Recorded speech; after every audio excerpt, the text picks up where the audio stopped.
Assalamualaikum, masih bersama saya Nisa dan ini sahabat saya Zain, pelaku usaha yang sudah bertumbuh dengan valuasi yang cukup mumpuni.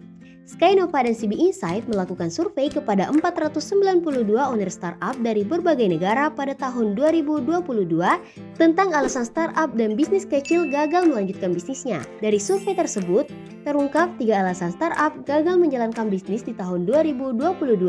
Peringkat pertama yang menjadi alasan adalah kurangnya pendanaan.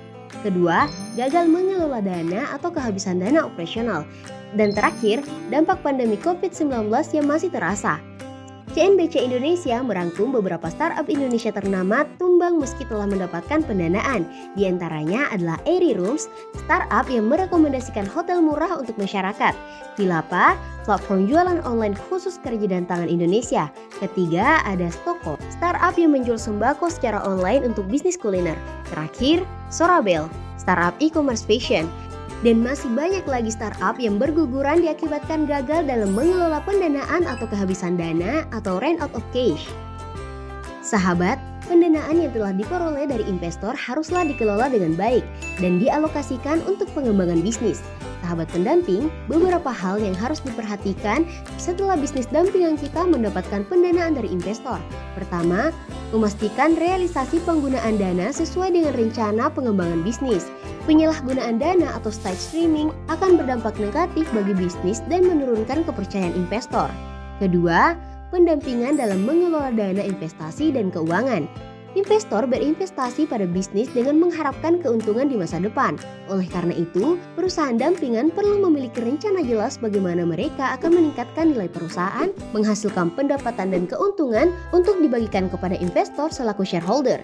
Ketiga, pentingnya menerapkan prinsip keadilan, tanggung jawab dan transparansi dalam pembagian keuntungan ataupun kerugian usaha, serta penyampaian laporan periodik kepada investor. Sahabat, sebagai pendamping, kita juga harus membantu dampingan kita untuk memonitor apakah pendanaan yang diterima berdampak positif terhadap perkembangan usaha dan kinerja keuangan.